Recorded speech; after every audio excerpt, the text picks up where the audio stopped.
Hello guys, welcome back to my channel. അപ്പോൾ ഇന്ന് കപ്പലിൽ എനിക്ക് സൈൻ ഓഫ് ആണ്. അപ്പോൾ സൈൻ ഓഫ് വീഡിയോ എടുക്കാമെന്ന് വിചാരിച്ചു. അങ്ങനെ പെട്ടിയെല്ലാം റെഡിയാക്കി ഒരു ബോട്ടിന് വേണ്ടി വെയിറ്റിംഗ് ആണ്. കാരണം ബോട്ട് വന്നതിന് ശേഷമാണ് നമ്മൾ നേരെ പോകുന്നത് കസ്റ്റം ഓഫീസിലോട്ടാണ്. അപ്പം ബോട്ട് വന്നു കഴിഞ്ഞു. ഇതാണ് നമ്മളെ കൊണ്ടുപോകുന്ന ബോട്ട്. അപ്പം ഈ ബോട്ടിലെ ഡ്രൈവർ നമ്മളെ നല്ലോണം സ്വീകരിക്കുകയും നല്ലോണം സംസാരിക്കുകയൊക്കെ ചെയ്തു. അപ്പോൾ സൈൻ ഓഫ് നമുക്കിപ്പോൾ കിട്ടിയിരിക്കുന്നത് പോർട്ട് ലൂയിസ് ആണ്, അതായത് മൗറീഷ്യസ് എന്ന രാജ്യത്താണ്. അപ്പം അവിടെ നിന്നും കസ്റ്റം ക്ലിയറൻസ് കഴിഞ്ഞ് ഒരു കാർ ഡ്രൈവർ വന്ന് നമ്മളെ കൊണ്ടുപോവുകയാണ് എയർപോർട്ടിലോട്ട്. അപ്പോൾ ആ കാർ ഡ്രൈവറും നല്ല രീതിയിലൊക്കെ നമ്മളുടെ അടുത്ത് സംസാരിച്ചത്. അപ്പം ഗായ്സ്, അപ്പോൾ ഇതാണ് മൗറീഷ്യസിലെ വ്യൂ. നമ്മൾ പോകുന്ന വഴിയിൽ നല്ല മഴയുണ്ടായിരുന്നു ഗായ്സ്. അപ്പം നമ്മൾ വീണ്ടും 2 ഫ്ലൈറ്റാണ് കയറേണ്ടത്. അപ്പം കണക്റ്റിംഗ് ഫ്ലൈറ്റാണ്. അപ്പോൾ ആദ്യ ഫ്ലൈറ്റ് എന്ന് പറയുന്നത് നമ്മൾ മൗറീഷ്യസിൽ നിന്നും മുംബൈയിലോട്ട്, പിന്നെ മുംബൈയിൽ നിന്നും ട്രിവാൻഡ്രത്തിലോട്ട്. അപ്പം 2 ഫ്ലൈറ്റാണുള്ളത്. അപ്പം നമ്മൾ ഇതാണ് മൗറീഷ്യസ് എയർപോർട്ട് എന്ന് പറയുന്നത്. ഇവിടെ ഒരു അടിപൊളി ലുക്കൊക്കെ തന്നെയാണ്, വ്യൂ പോയിൻറ്റ്. പക്ഷേ മുംബൈ എയർപോർട്ടാണ് എനിക്ക് ഏറ്റവും ഇഷ്ടപ്പെട്ട എയർപോർട്ട്. അതിൻ്റെ ഒരു വ്യൂ എന്ന് പറയുന്നത് ഒരു അവതാർ മൂവിയുടെ അകത്ത് നമ്മൾ പോയ ഒരു ലുക്ക് തന്നെയാണ്. പക്ഷേ മൗറീഷ്യസിനെ കമ്പയർ ചെയ്യുമ്പോൾ അത്രയില്ലെങ്കിലും ഒരു നല്ല സ്റ്റാൻഡേർഡ് എയർപോർട്ട് തന്നെയാണ്. അപ്പം ഇവിടെ നിന്നാണ് നമ്മൾ ബോർഡിംഗ് പാസ് എടുക്കേണ്ടത്. അപ്പം ബോർഡിംഗ് പാസ് എടുക്കാൻ വേണ്ടി ഇവിടെ ക്യൂ ഒക്കെ കുറവ് തന്നെയാണ്.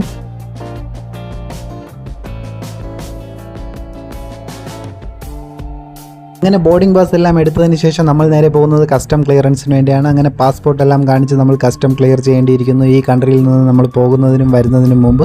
അപ്പോൾ ഗായ്സ്, അപ്പോൾ നമ്മൾ കസ്റ്റം എല്ലാം ക്ലിയർ ചെയ്ത് കഴിഞ്ഞിരിക്കുന്നു. ഇനി നമ്മൾ നേരെ പോകേണ്ടത് ഡ്യൂട്ടി ഫ്രീ ഷോപ്പിലോട്ടാണ്. അപ്പോൾ എല്ലാ എയർപോർട്ടിലും ഡ്യൂട്ടി ഫ്രീ ഷോപ്പ് ഉണ്ടായിരിക്കും. അപ്പം ഇവിടെ നമുക്ക് പൈസ കുറവെന്നാണ് എല്ലാവരും പറയുന്നത്. പക്ഷേ ഞാൻ നോക്കിയിടത്തോളം കാലം ഡ്യൂട്ടി ഫ്രീ ഷോപ്പിലെ പൈസ വേറെ ഒരു സ്ഥലത്ത് ഇല്ല. അത്രയ്ക്കും വില കൂടുതലായിരിക്കും ഓരോന്നും. പക്ഷേ മൗറീഷ്യസിലെല്ലാം യൂറോയിലാണ് കിടക്കുന്നത് പ്രൈസ് എന്ന് പറയുന്നത്. സാധാരണ ഏറ്റവും സ്റ്റാർട്ടിംഗ് പ്രൈസ് തന്നെ 5 യൂറോസിലാണ് സ്റ്റാർട്ട് ചെയ്യുന്നത്. അതായത് നമ്മുടെ ഇന്ത്യൻ റുപ്പീസിൽ 5 യൂറോസ് എന്ന് പറയുമ്പോൾ ഒരു 500 രൂപ അടുപ്പിച്ച് വരും. അപ്പം അതിൽ ഏറ്റവും ചെറിയ ഒരു പ്രിങ്കിൾസിന് തന്നെ ഇവിടെ 10-12 യൂറോസ് കൊടുക്കേണ്ടി വരും. അത്രയ്ക്കും വില ഉണ്ടായിരുന്നു ഓരോ സാധനങ്ങൾക്കും. അപ്പം നമ്മുടെ ഗേറ്റ് നമ്പർ 18 നമുക്കിവിടെ കിട്ടിയത്. അപ്പം നമ്മൾ ഗേറ്റ് നമ്പറിനെ തേടി പോയിക്കൊണ്ടിരിക്കുകയാണ്. അപ്പോൾ ഗായ്സ്, അങ്ങനെ നമ്മൾ 19ൻ്റെ അടുത്ത് വന്നു. അത് കഴിഞ്ഞ് പിന്നെ 18. അവിടെയാണ് നമ്മുടെ ഫ്ലൈറ്റ് കിടക്കുന്നത്, ഇന്ത്യയിലോട്ട് പോകാനുള്ള എയർ മൗറീഷ്യസ്. അപ്പോൾ ഞാൻ ഈ രാജ്യത്തോട്ട് വന്നപ്പോഴും എയർ മൗറീഷ്യസ് എന്ന ഫ്ലൈറ്റിൽ തന്നെയാണ് വന്നത്. അപ്പോൾ നല്ല ഫ്ലൈറ്റും നല്ല ക്യാബിൻ ക്രൂ ഒക്കെ തന്നെയാണ് അതിലുള്ളത്. നമ്മളെ നന്നായിട്ട് അവർ വെൽക്കം ചെയ്യുകയും നമുക്ക് ആവശ്യമുള്ള സാധനങ്ങളെല്ലാം തരികയും എല്ലാം നമ്മൾ നന്നായിട്ട് നോക്കുകയും ചെയ്യുന്ന ഒരു അടിപൊളി ക്രൂവും ഇത് തന്നെയാണ്. അപ്പോൾ 400-300 സീറ്റുള്ള ഫ്ലൈറ്റ് ആണെങ്കിൽ ഇപ്പോൾ ഫ്ലൈറ്റിൽ നല്ല തിരക്ക് കുറവാണ്. ഞങ്ങളൊരു 100-നകത്തെ ആൾക്കാരുള്ളൂ. അതുകൊണ്ട് അവർ നല്ല കെയറിംഗ് ഒക്കെ ഉണ്ടായിരുന്നു. അപ്പോൾ ഇതാണ് നമ്മൾ പോകാൻ പോകുന്ന എയർ മൗറീഷ്യസ് ഫ്ലൈറ്റ്. അപ്പോൾ അതിലോട്ട് പോകുന്ന വഴിയാണ്. അവിടെ അപ്പോൾ നമ്മൾ ടിക്കറ്റൊക്കെ കാണിച്ച് നമ്മുടെ സീറ്റ് തേടി കണ്ടുപിടിച്ചു. നമുക്കൊരു വിൻഡോ സീറ്റാണ് കിട്ടിയത്. അപ്പോൾ ഗൈസ്, അടിച്ച് പൊളിച്ച് നമ്മൾ വിൻഡോ സീറ്റിൽ അങ്ങനെ ഇരുന്നു. അപ്പോൾ നമ്മൾ പുറത്തോട്ട് നോക്കിയപ്പോൾ അടുത്ത് വേറൊരു ഫ്ലൈറ്റ് കിടക്കുന്നുണ്ട് ലണ്ടനിലോട്ട് പോകാനുള്ളത്. അപ്പോൾ ഗായ്സ്, നമ്മുടെ ഫ്രണ്ടിൽ ഒരു ചെറിയ സ്ക്രീനും കൂടെ ഉണ്ടായിരുന്നു. അതിൽ നമ്മുടെ സേഫ്റ്റി പ്രൊസീജിയേഴ്സ് എല്ലാം അവരധികം കാണിച്ചു. പിന്നെ നമുക്ക് ആവശ്യമുള്ള മൂവീസൊക്കെ അതിൽ അവർ തന്നെ അപ്ലോഡ് ചെയ്ത് വെച്ചിട്ടുണ്ട്, നമുക്ക് വേണമെങ്കിൽ കാണാം. അങ്ങനെ ഫ്ലൈറ്റ് ടേക്ക് ഓഫ് എടുക്കുന്ന ഒരു ടൈമായിരുന്നു. അപ്പോൾ ഞാൻ പുറത്തോട്ട് വീഡിയോ എടുത്തപ്പോൾ ഫുള്ള് ഡാർക്കായിരുന്നു ഗായ്സ്. പെട്ടെന്ന് നല്ല കാഴ്ച ഒന്നും കാണാൻ പറ്റാത്തതുകൊണ്ട് എന്നാലും ഞാൻ മാക്സിമം എടുക്കാൻ നോക്കി ഗായ്സ്. അങ്ങനെ ഫ്ലൈറ്റ് ചെറുതായിട്ടൊന്ന് ടേക്ക് ഓഫ് ചെയ്യാൻ തുടങ്ങി.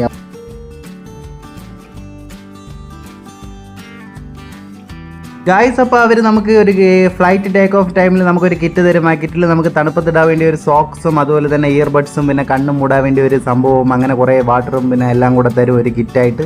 പിന്നെ അത് കഴിഞ്ഞ് നമുക്ക് ഡിന്നർ സപ്ലൈ ചെയ്തിരുന്നു. അതിൽ മൊമോസ് ഉണ്ടായിരുന്നു, പിന്നെ ഒരു ബണ്ണ്, പിന്നെ ബട്ടർ ബൺ, അങ്ങനത്തെ കുറേ സംഭവങ്ങൾ, പിന്നെ സ്വീറ്റ്സ്, പിന്നെ റൈസ്, പിന്നെ അങ്ങനെ കുറേ സംഭവങ്ങളൊക്കെ ഉണ്ടായിരുന്നു. നല്ല ടേസ്റ്റ് ഉണ്ടായിരുന്നു. പിന്നെ അതും കൂടെ കഴിച്ചിട്ട് ഉറങ്ങാമെന്ന് വിചാരിച്ചാണ് ഞാൻ ഇരിക്കുന്നത് ഗായ്സ്. അതിൻ്റെ കൂടെ ഒരു കൊക്കക്കോലയും കൂടെ ഒരു ഗ്ലാസ് തന്നായിരുന്നു. പിന്നെ നമുക്ക് എപ്പോൾ വേണമെങ്കിലും ആവശ്യത്തിന് ടീ, വെള്ളം, അതുപോലെ സംഭവങ്ങൾ എപ്പോൾ വേണമെങ്കിലും നമുക്ക് ചോദിച്ച് വാങ്ങിക്കാം. പിന്നെ അങ്ങനെ ഫ്ലൈറ്റ് ടേക്ക് ഓഫ് ആയി. ഇതാണ് മൗറീഷ്യസിലെ കാഴ്ച. അപ്പം നല്ല രസമുണ്ടായിരുന്നു ഇവിടെ ഫ്ലൈറ്റ് മുകളിൽ പോകുമ്പോൾ ആ രാജ്യം കാണാൻ വേണ്ടി. രാത്രി ആയതുകൊണ്ട് ക്യാമറയിൽ കാണാനൊരു ക്ലിയർ ഇല്ലായിരുന്നു. അങ്ങനെ ഞങ്ങൾ രാത്രി മുംബൈയിലെത്തിയപ്പോൾ സമയം കറക്റ്റായിട്ട് ഒരു 5 മണി വെളുപ്പാങ്ങലായി. അങ്ങനെ ഞങ്ങൾ മുംബൈയിൽ കസ്റ്റം ആദ്യം ക്ലിയർ ചെയ്യണം. ഇത് കണ്ടപ്പോൾ ഇത് പൂരപ്പരമ്പാണോ വേറെ എന്തെങ്കിലും ആണോ എന്ന് ഞാൻ തന്നെ ഞെട്ടിപ്പോയി. കാരണം മൗറീഷ്യസ് എയർപോർട്ടിൽ ഒരു ജനം പോലും ഇല്ല. മുംബൈയിലെത്തിയപ്പോഴേക്കും ഇത്രയും ജനക്കൂട്ടം. പിന്നെ കസ്റ്റം ക്ലിയർ ചെയ്യുന്നതിന് കുറേ സമയമെടുത്തു. അത് കഴിഞ്ഞ് പിന്നെ ഒരു ഡ്യൂട്ടി ഫ്രീ ഷോപ്പ് വഴി ക്രോസ് ചെയ്താണ് നമ്മൾ പുറത്തോട്ട് പോകേണ്ടത്. അപ്പോൾ ഡ്യൂട്ടി ഫ്രീ ഷോപ്പിൽ കുറേ സംഭവങ്ങളൊക്കെ ഉണ്ടായിരുന്നു. അതെല്ലാം ഞാൻ നോക്കി. റേറ്റൊക്കെ നല്ലത് കൂടുതലായിരുന്നു. അങ്ങനെ ഞാൻ സാധനങ്ങളൊക്കെ നോക്കി നേരെ പുറത്തോട്ട് നടങ്ങി നമ്മുടെ ബാഗ് എടുക്കാൻ പോകണം, നമ്മുടെ ലഗേജ്. അപ്പോൾ നമുക്ക് ലഗേജിന് എന്തെങ്കിലും അവരൊരു നമ്പർ നമ്മൾ ഫ്ലൈറ്റിൽ ഇറങ്ങുന്ന സമയം തന്നെ പറയും. ആ നമ്പറിൻ്റെ ആ ബെൽറ്റിലായിരിക്കും നമ്മുടെ ലഗേജ് വരുന്നത്. അപ്പോൾ അതെടുക്കാൻ വേണ്ടിയായിരുന്നു ഞാൻ പോയത്. അപ്പം ഈ നമ്പർ കാണുന്നില്ലേ, 987 അങ്ങനെ എഴുതി വെച്ചിട്ടുണ്ട്. അപ്പോൾ നമ്മുടെ ലഗേജ് വരുന്നത് നമ്മുടെ ഫ്ലൈറ്റിൻ്റെ നെയിമും അവിടെ ഉണ്ടായിരിക്കും. അപ്പോൾ അത് നേരെ എടുത്തിട്ട് നേരെ പിന്നെയും പുറത്തോട്ട് പോയി അടുത്ത ഫ്ലൈറ്റ് നമ്മൾ കയറണം. ഗായ്സ് അപ്പോൾ അടുത്ത ഫ്ലൈറ്റ് എനിക്കിപ്പോൾ ഇവിടെ എത്തിയത് 5 മണിക്കാണെങ്കിൽ അടുത്ത ഫ്ലൈറ്റ് ഇനി 10:50 അപ്പോൾ അതുവരെ നമ്മളിവിടെ വെയിറ്റ് ചെയ്തിരിക്കേണ്ടി വരും. അപ്പം ഞാൻ ഒരു നല്ല സിനിമയൊക്കെ കണ്ടുപിടി ഇരിക്കാമെന്നാണ് ഞാൻ വിചാരിച്ചത്. അതിനു മുമ്പ് നമ്മുടെ ബാഗൊന്ന് എടുക്കണം. അപ്പോൾ ലഗേജ് ഇങ്ങനെ വന്നുകൊണ്ടിരിക്കും. നമ്മൾ ബാഗ് എടുത്തിട്ട് നേരെ പോയി എയർപോർട്ടിനകത്തൊക്കെ മരങ്ങളൊക്കെ വെച്ചാണ് ഇരിക്കുന്നത്.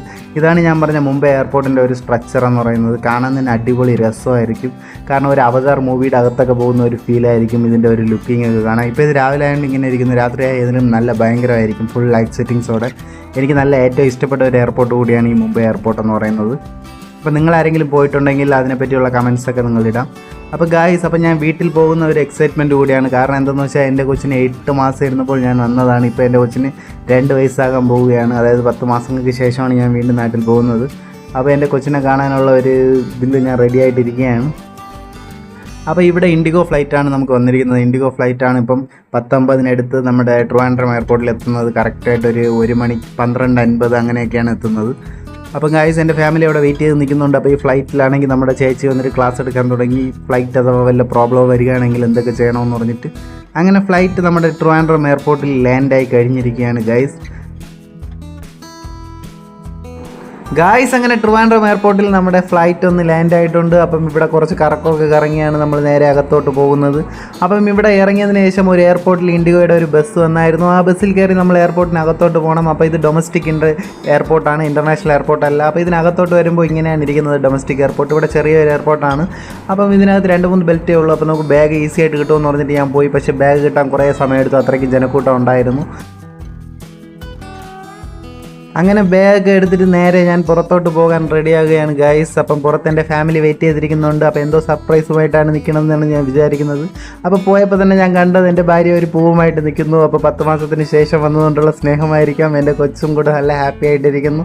അപ്പോൾ എൻ്റെ അടുത്ത് ആദ്യം വരാൻ വേണ്ടി കുറച്ച് പ്രയാസം ഉണ്ടായിരുന്നു. പക്ഷേ പോകെ പതുക്കെ ഒരു 5-10 മിനിറ്റിന് ശേഷം എൻ്റെ അടുത്തൊന്നും മാറിയിട്ടില്ല. നാട്ടിലെ വിശേഷമായി പുതിയ വീഡിയോയുമായി കാണാം. Bye guys, signing off.